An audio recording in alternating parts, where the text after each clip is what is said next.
जबलपुर में MBA girlfriend Devika Thakur को गोली मारने वाला कथित भाजपा नेता रेत कारोबारी प्रियांश विश्वकर्मा को पुलिस ने गिरफ्तार कर लिया है। कथित बीजेपी नेता प्रियांश विश्वकर्मा ने 16 जून को वेदिका को मिलने के लिए धनवंतरी नगर स्थित कार्यालय पर बुलाया, जहां करीब 12:30 बजे वेदिका प्रियांश से मिलने पहुंची थी। दोनों कैबिन में बैठकर बातचीत कर रहे थे, तभी दोनों में किसी बात को लेकर विवाद हुआ, जिस पर प्रियांश ने वेदिका को गोली मार दी।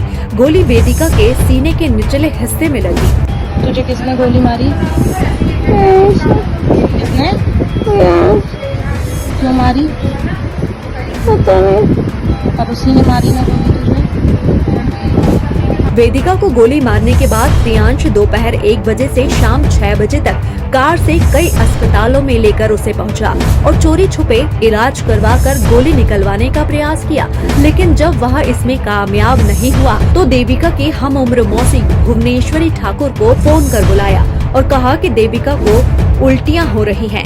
लेकिन जब देविका की हालत बिगड़ी तो प्रियांश ने बताया कि उसे गोली लगी है और वह छोटी सी सर्जरी कर गोली निकलवा देगा, परिजनों से कुछ नहीं बताना।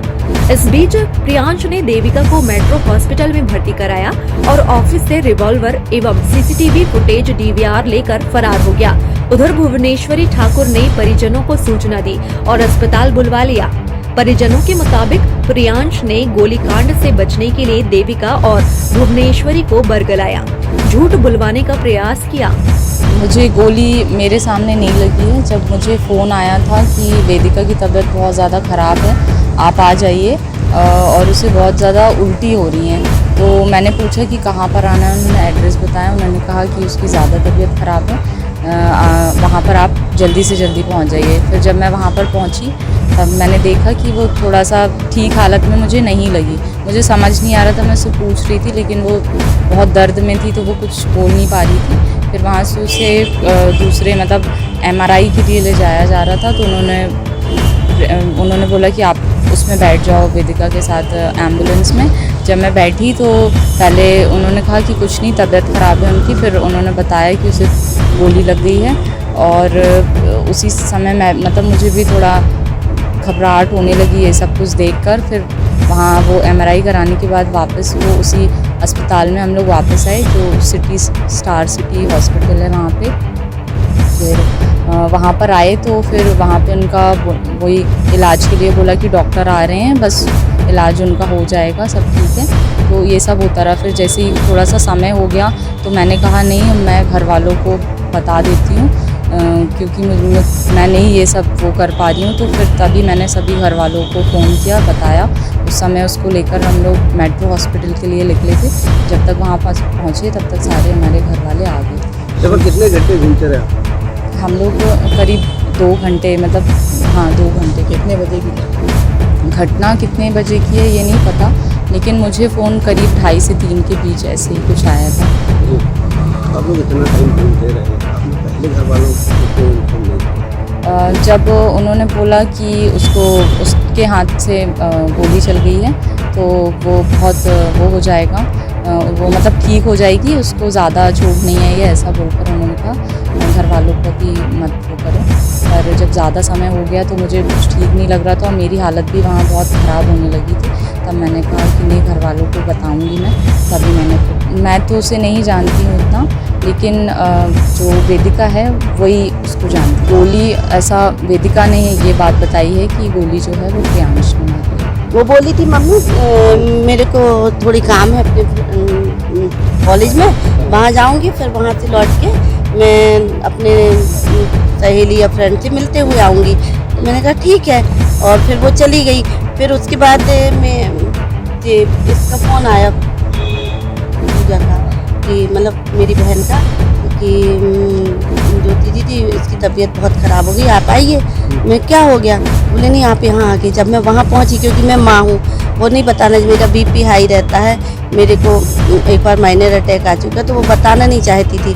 जब मैं हॉस्पिटल जाके देखी तो मेरी बेटी मतलब लथपथ थी और बेहोश अर्ध बेहोशी हालत में थी वो। मतलब कुछ बोल रही थी, कुछ कर रही थी, उसको खुद इतनी डरी थी वो बेटी कि कुछ बोल रही थी, कुछ बोलना चाह रही थी, उसके कुछ समझ में नहीं आ रहा था कि इतनी दहशत में थी वो। और फिर उसको बार बार ये प्रियांश विश्वकर्मा है वो मेरी बहन को दबाव बना रहा था कि तुम घर में कुछ मत बताओ, तुम घर में कुछ नहीं बताना। कह रहा था कि मैं एक छोटा सा ऑपरेशन करवा दे रहा हूँ, तुम एक दिन इसके साथ रह जाओ, घर में झूठ बोल दो। तो इसने कहा मैं इतना बड़ा रिस्क नहीं ले सकती हूँ भाई, इतनी बड़ी गोली लगी उसको, मैं घर में क्यों नहीं बताऊँ। और वो मेरी बेटी पे भी बोलता रहा कि तुम जैसे मैंने बोला वो तुम वैसे ही बोलना, जैसे मैंने बोला तुम वैसे ही बोलना। हम कह रहे अगर मान लो आप लोग बताओ अगर धोखे से गोली चलती चलो तो वो अपने जो वहाँ फर्श पे जो ब्लड था वो साफ किया उसने पूरा, वहाँ कुछ नहीं मिला पुलिस को, उसके यहाँ के कैमरे नहीं मिले। अगर वो व्यक्ति सच्चा होता तो कोई सबूत नहीं मिटाता, कहता कि भाई हम धोखा हुआ है आप लोग आके देख लो। गोली उसकी मतलब यहाँ राइट से जाके और यहाँ रीढ़ की हड्डी में फंस गई है। शुक्रवार की दोपहर गोलीकांड को अंजाम देकर कार से फरार हुए प्रियांश की कार नरसिंहपुर जिले में चेकिंग पॉइंट के पास गांव में लावारिश हालत में बरामद की गई थी। काले रंग की कार में भाजपा पार्टी का झंडा भी लगा था। वहीं जब मामले ने तूल पकड़ा तो भाजपा जिलाध्यक्ष प्रभात साहू को बयानबाजी कर सफाई देनी पड़ी कि प्रियांश विश्वकर्मा भाजपा नेता नहीं है, वह भाजपा संगठन में किसी पद पर नहीं है। हालांकि भाजपा के इस झूठ और आरोपी प्रियांश को बचाने और पुलिस कार्रवाई में सुस्त रवैया अपनाए जाने को लेकर कांग्रेस ने एसपी कार्यालय पहुंचकर पुलिस के खिलाफ विरोध प्रदर्शन किया और ज्ञापन सौंपकर कार्रवाई की मांग की। गोलीकांड की गई, गोलीकांड के बाद थाना प्रभारी लिखते हैं उसमें कि जमीन पर गोली चली और वहां से उचक्कर पेट में लगी और पीछे चली गई। कितना हास्यास्पद है, सोचिए आप। ये कौन सी साइंटिफिक वो टेक्नोलॉजी क्या लगा रहे हैं, समझ के बाहर है। और वैसा बोल के उनने 308 की धारा लगा दी। उसके बाद जब तहसीलदार साहब के बयान हुए तो उसमें उस बिटिया ने कहा कि मुझे सीधा पेट में लगाकर और गोली मारी। आज हम लोग इस बात के लिए आए थे कि धारा 307 लगाई जाए, गिरफ्तारी की जाए और टीआई को सस्पेंड किया जाए, क्योंकि इस तरीके से असंवेदनशील अधिकारी नहीं होना चाहिए। इसी से क्राइम में बढ़ोतरी होती है और क्राइम करने वाले लोगों को इस पर शय मिलती है। भाजपा बोल रही है कि हमारा कार्यकर्ता बलात्कारी नहीं है, किस तरह से? आप पूरी सोशल मीडिया उठा के देख लीजिए। भारतीय जनता पार्टी के लोग सोशल मीडिया में लिखते हैं, प्रिंट मीडिया में दिखा दूंगा आपको, इलेक्ट्रॉनिक मीडिया में हमारे पास प्रमाण है सब प्रकार के, जिसमें मंडल का महामंत्री लिखा हुआ है और उसके बंदूक भी, जो पिस्टल है वो भी जेब में खुशी हुई है। वो भी आप लोगों को उसके प्रमाण, सारे फोटोग्राफ्स और सब कुछ हमारे कांग्रेस के कार्यकर्ताओं के पास, नेताओं के पास हैं। आप चाहेंगे तो उसको सबके सामने पूरे शहर में दिखाया जा सकता कि पदाधिकारी हैं कि नहीं है। भाजपा जिलाध्यक्ष द्वारा प्रियांश विश्वकर्मा से कन्नी काटने और कांग्रेसियों द्वारा पुलिस पर कार्रवाई के नाम पर सुस्त रवैया अपनाए जाने के आरोपों के बीच पुलिस तेजी से सक्रिय हुई और उसके बाद प्रियांश को पुलिस ने दबोच लिया है। गोलीकांड के 4 दिन बाद पुलिस ने कथित भाजपा नेता प्रियांश विश्वकर्मा को पुलिस ने गिरफ्तार कर लिया। थाना संजीवनी नगर क्षेत्र में एक घटना प्रकाश में आई थी, जिसमें ये था कि प्रियांश विश्वकर्मा ने एक अपनी उसके जो पहचान की होगी उसके ऑफिस में है जो महिला है उस पर गोली चलाई है।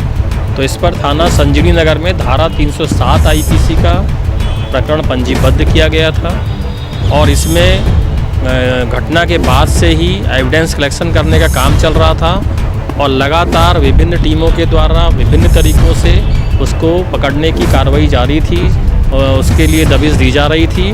और आज पुलिस ने अंधमुख बाईपास से प्रियांश विश्वकर्मा को गिरफ्तार किया है।